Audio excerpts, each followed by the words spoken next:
आज हम लोग नेत्र के बारे में जानते हैं, ह्यूमन आइज के बारे में। नेत्र जो है वो भी कौन सा नेत्र, तो ह्यूमन आइज यानी मानव नेत्र के बारे में। तो मानव नेत्र है जो शरीर का वह अंग है जो विभिन्न उद्देश्यों से प्रकाश की प्रतिक्रिया करता है। कहने का मतलब है कि जो मानव नेत्र है एक प्रकाशीय अंग है। क्या प्रकाशीय अंग, यानी कि जब तक प्रकाश नहीं रहेगा तब तक वो आपका काम नहीं करेगा, है ना। तो प्रकाशीय अंग है जिसकी सहायता से हम लोग क्या करते हैं, किसी चीज़ को देखते हैं। तो यहाँ पर दिया गया क्या कि मानव नेत्र शरीर का वह अंग है जो विभिन्न उद्देश्यों से प्रकाश की प्रतिक्रिया करता है। यानी और क्या है, तो आँख हमारी ज्ञान इंद्रियों में एक है जिसकी सहायता से क्या करते हैं, देखते हैं। तो आँख वह इंद्री है जिसकी सहायता से हम लोग देखते हैं। और मानव नेत्र जो है लगभग 1 करोड़ रंगों में अंतर कर सकता है। 1 करोड़ रंग को पहचान कर सकता है कि क्या है और क्या नहीं है। मानव का नेत्र जो है 1 करोड़ क्या है रंग को वो पहचान कर सकता है। चलिए और जानते हैं। तो मानव नेत्र जो है उसका आँख का व्यास कितना होता है, तो मानव नेत्र जो है आइज है उसका व्यास लगभग 2.5 सेंटीमीटर होता है।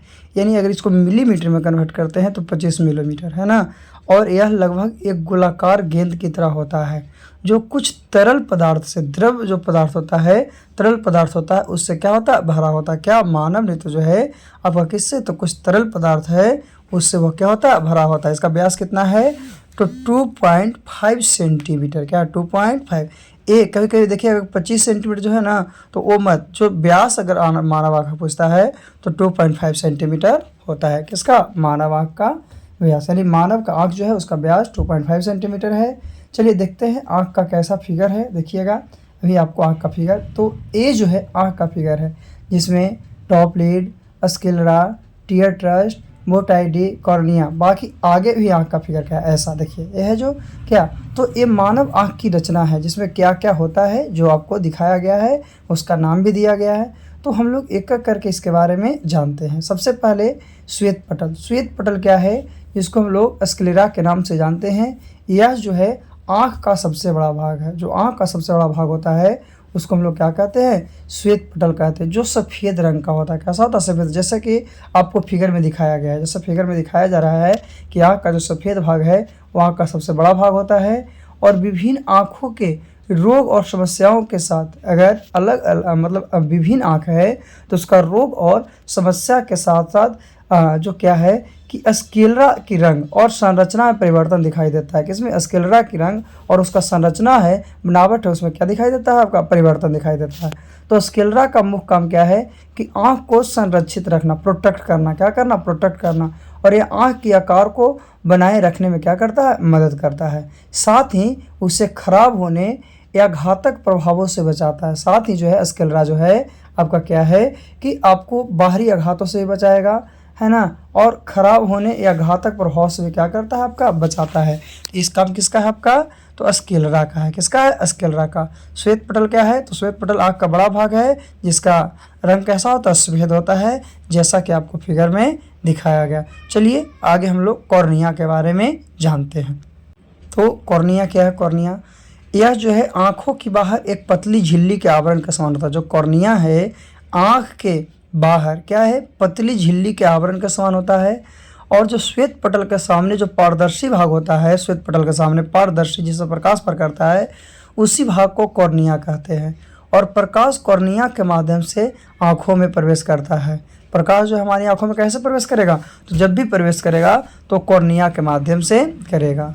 फिर नेत्रदान के समय, जब नेत्रदान करते हैं उस समय कॉर्निया ही दान में दिया जाता है। ऐसा नहीं कि लेंस देते हैं। जब हम लोग नेत्रदान करते हैं तो उसमें दान के रूप में कॉर्निया को दिया जाता है। तो कॉर्निया का मुख्य काम क्या है, तो कॉर्निया का मुख्य काम आँख की बाहरी सतह को ढकने में मदद करना। आँख की जो बाहर वाला सतह है उसको ढकने में मदद करना है। और क्या है कि प्रकाश को आँख के अंदर पहुँचने देता है। इसका काम क्या है कि ये बाहरी सतह से, आँख की बाहरी सतह को ढकने में मदद करता है और साथ ही प्रकाश को आँख के अंदर पहुँचने देता है। किसको, प्रकाश को आँख के अंदर पहुँचने। चलिए अगला हम लोग देखते हैं क्या है, तो अगला है परितारिका, आइरिस। तो कॉर्निया के पीछे एक गहरे रंग की मांसपेशीय ऊतक और रिंग जैसी रचना होती है। रिंग जैसी रचना, जैसे कि फिगर में आपको दिखाया गया है कि कॉर्निया जो है उसके पीछे एक गहरे रंग का मांसपेशीय ऊतक है और रिंग जैसी रचना, इसी को आइरिस के रूप में जाना जाता है। किसके रूप में? आइरिस। और आइरिस जो है मानव आँख की महत्वपूर्ण भाग है जो आँख के पीछे स्थित होता है, जो आँख के ठीक पीछे स्थित होता है और यह रंगीन होता है। रंगीन, रंगीन कहने का मतलब कलर, है ना।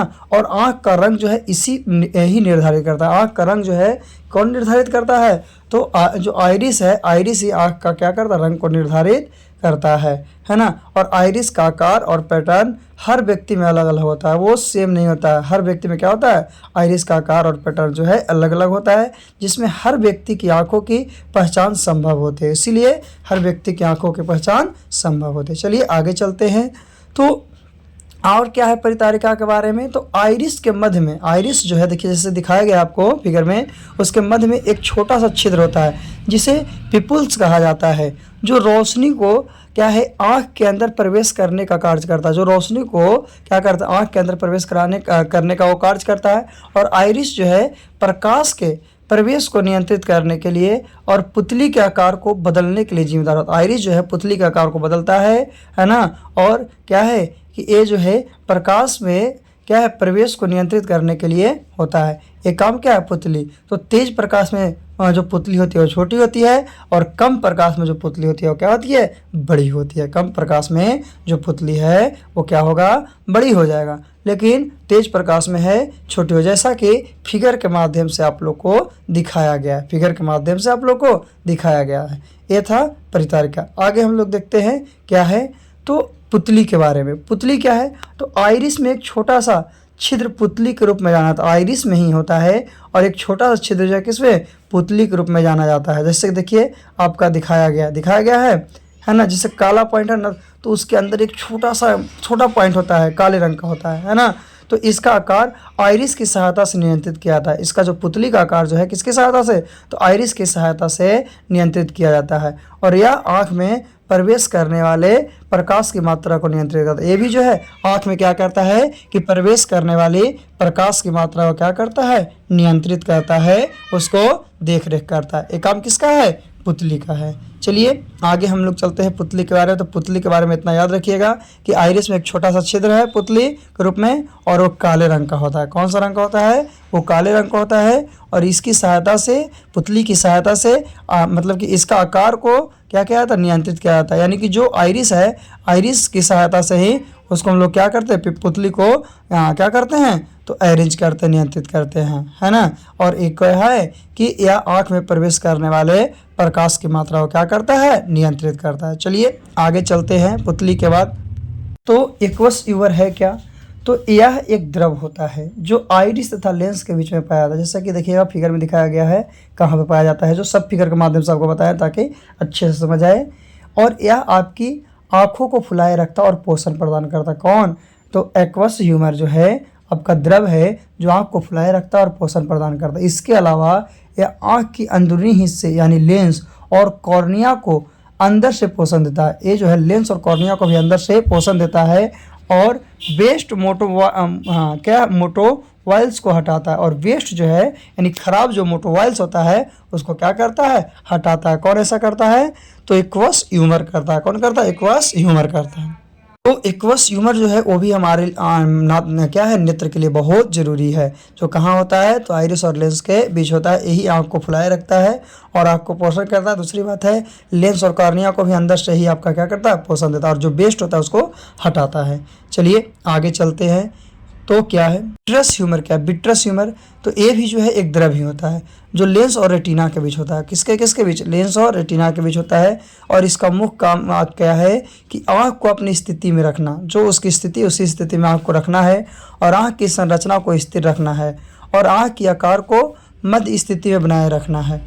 यह जो पदार्थ है आँख के बीच की जगह को भरता है और आँख के अंदर की दिशा को पोषित करता है। तो यह भी जरूरी है विक्टर ह्यूमर्स कि एक द्रव है जो लेंस और रेटिना के बीच होता है और इसका मुख्य काम क्या है कि आँख को अपनी स्थिति में रखता है, आँख की संरचना को स्थिर रखता है और आँख के आकार के मध्यम की स्थिति को बनाए रखता है। तो ये जो है आपका आँख के अंदर की दिशा को भी क्या करता है? पोषित करता है ना। और यह पदार्थ आँख के बीच की जगह को क्या करता है? भरता है। ये सब किस में आता है आपका, तो विट्रस ह्यूमरस में आता है। किस में आता है, विट्रस ह्यूमरस में, जो कि आपको फिगर के माध्यम से क्या है कि आपका क्या फिगर है ना, फिगर के माध्यम से आपको बताया जाता है कि क्या है और क्या नहीं है। तो चलिए इसके बाद हम लोग आगे जानते हैं विट्रस ह्यूमरस के आगे क्या है उसके बारे में।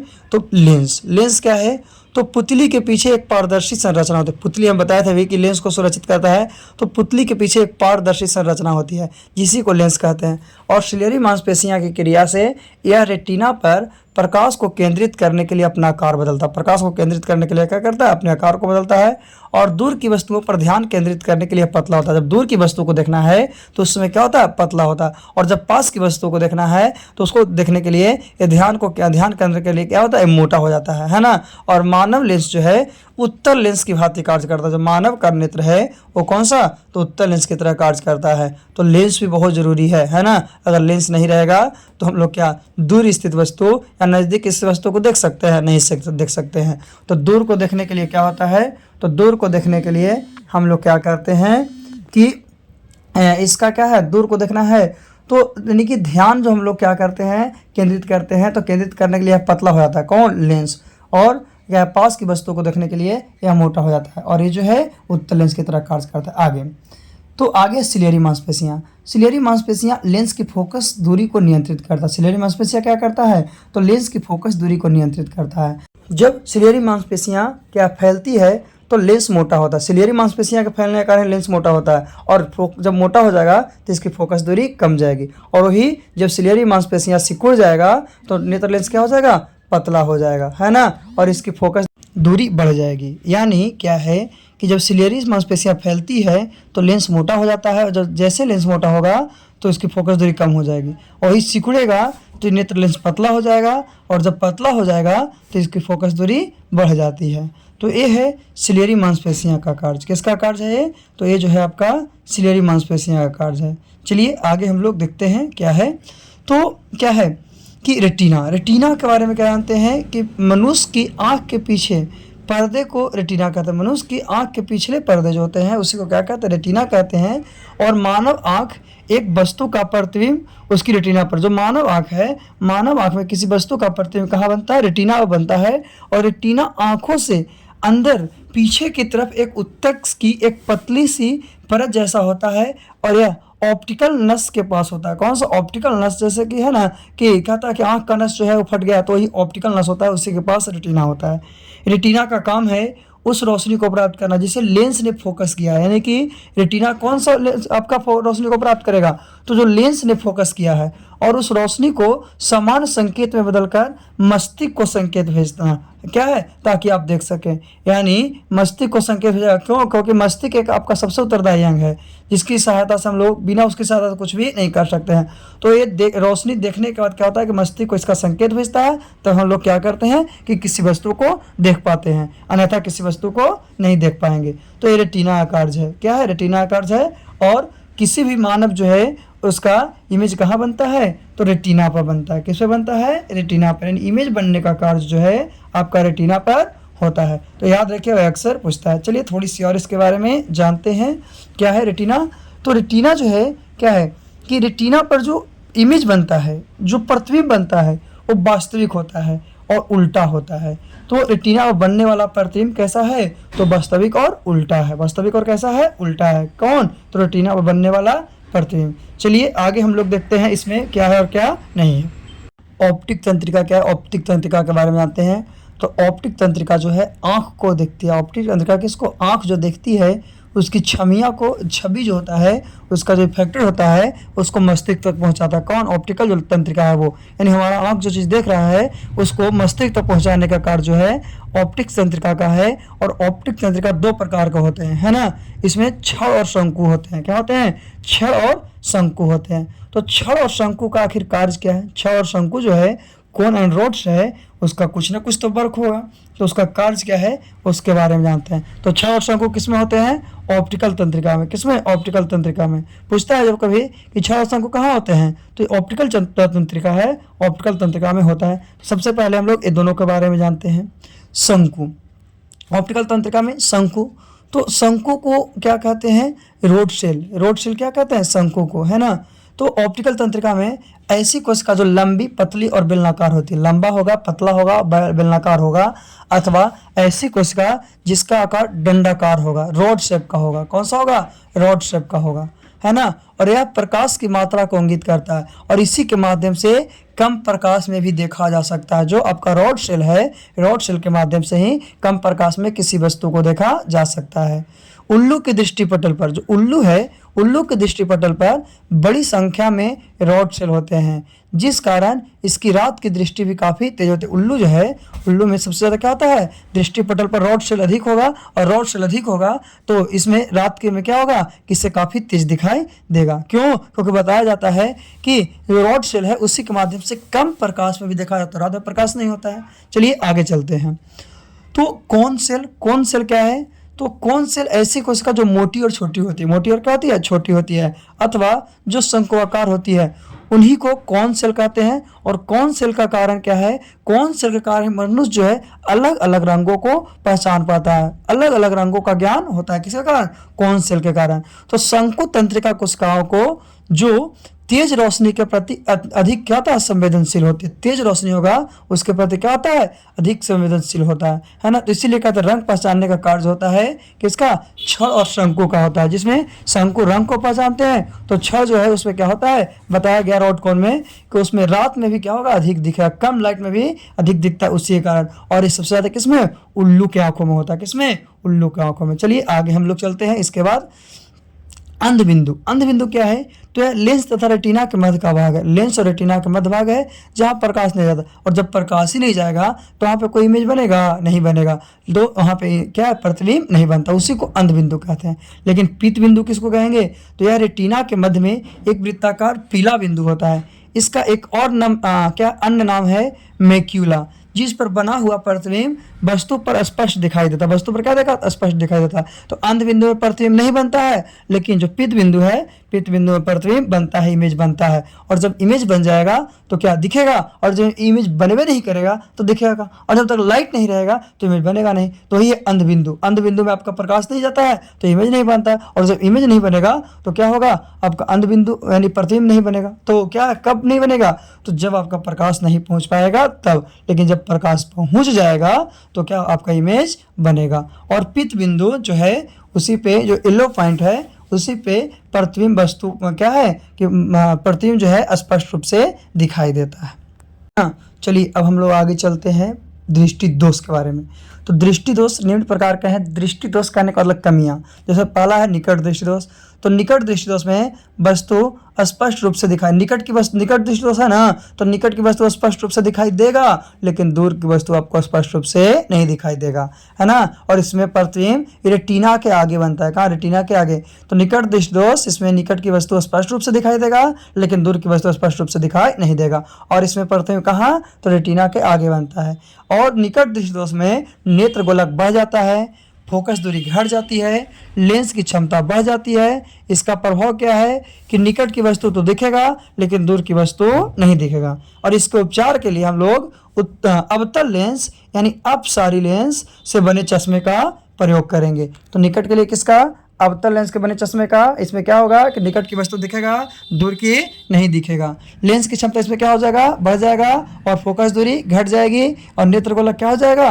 वो भी बढ़ जाएगा। तो ये सब जो है किसमें है? निकट दृष्टि दोष में है। किसमें? निकट दृष्टि दोष में। इसमें निकट की वस्तु क्या होगा? दिखेगा, लेकिन दूर की वस्तु को साफ साफ नहीं देखा जा सकता है।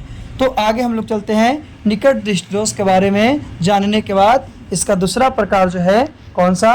तो दूरदृष्टि दोष। कौन है? दूरदृष्टि दोष। तो देखते हैं कि दूरदृष्टि दोष क्या, लेकिन निकट दृष्टि इतना याद रखना है कि इसका उपचार के लिए अवतल का लेंस की क्षमता बढ़ जाती है, फोकस दूरी घट जाती है, नेत्र गोलक बढ़ जाता है, और प्रभाव तो निकट की वस्तु दिखेगी, दूर की नहीं। आगे दूरदृष्टि।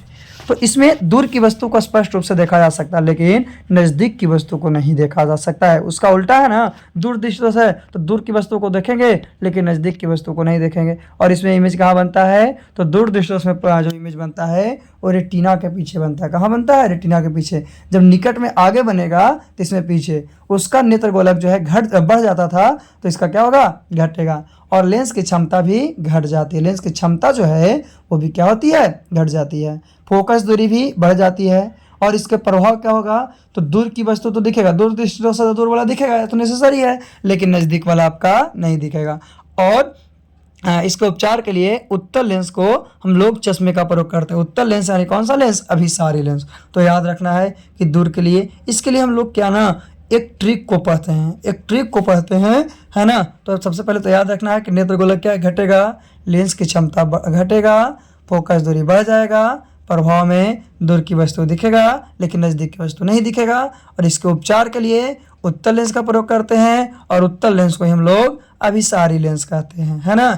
और इस दोष में दूर की वस्तु क्या है, साफ साफ दिख जाएगा लेकिन नज़दीक की वस्तु नहीं। इसमें इमेज कहाँ बनेगा, तो इसमें इमेज जो है रेटिना के पीछे बनता है। क्यों, क्योंकि निकट में आगे, तो इसमें पीछे। ट्रिक क्या है जो, तो ट्रिक है जिसका 3 अक्षर उसका 4, जैसे निकट, निकट में 3 अक्षर है ना, तो अवतल 4 अक्षर है, 3 का 4 और 2 का 3। जैसे दूर दृष्टि दोष है तो दूर दृष्टि दोष में कौन सा, उत्तल लेंस। तो याद रखना है कि निकट दृष्टि दोष के लिए अवतल और दूर के लिए उत्तल। आगे हम लोग चलते हैं, तीसरा पॉइंट क्या है, जड़ा दुर्दशा। जड़ा दुर्दशा में क्या होता है कि इसमें जो असमंजन क्षमता होती है वो घट जाती है, और जब ऐसा होता है तो ना ही दूर की वस्तु को देखते हैं और ना ही निकट की वस्तु को देखते हैं।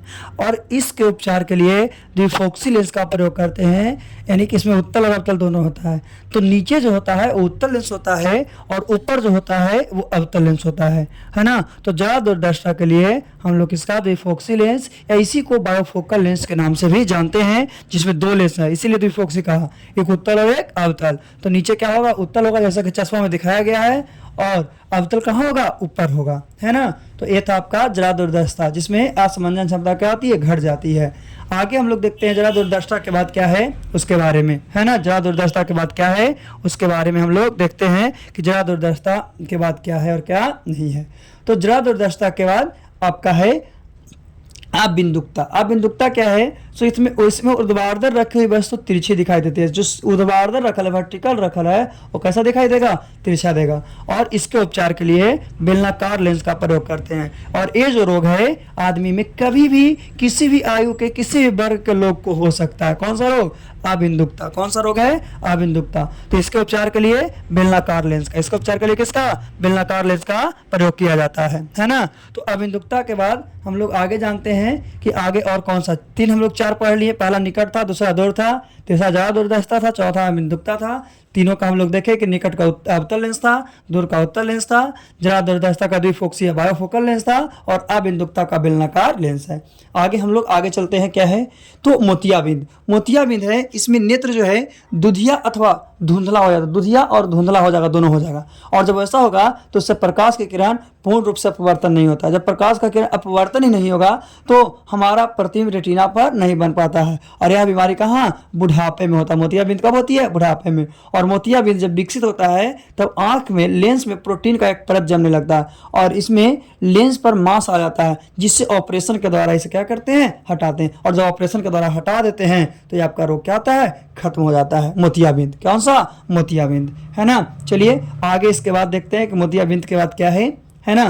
तो ये 5 याद रखना है, निकट दृष्टि दोष, दूर दृष्टि दोष, अबिंदुकता, जड़ा दुर्दशा, उसके साथ मोतियाबिंद। मोतियाबिंद में आपका क्या है कि लेंस के ऊपर प्रोटीन का एक परत जम जाता है, जिससे हम लोगों को कुछ दिखाई नहीं पाता है, उस पर मांस आ जाता है। तो ऑपरेशन जब करते हैं तो ऑपरेशन करके उस मांस को हटा दिया जाता है, तो क्या हम लोगों का पावर रिटर्न हो जाता है। यह है आपका मोतियाबिंद। चलिए मोतियाबिंद के बाद हम लोग आगे चलते हैं कि क्या है और क्या नहीं है।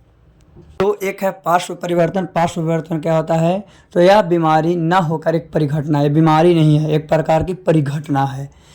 अक्षर को जब दर्पण में देखते हैं तो कुछ अक्षर पलट जाते हैं। कोई कोई अक्षर ऐसे है जिसको जब दर्पण में देखते हैं तो अक्षर पलट जाते हैं, है ना।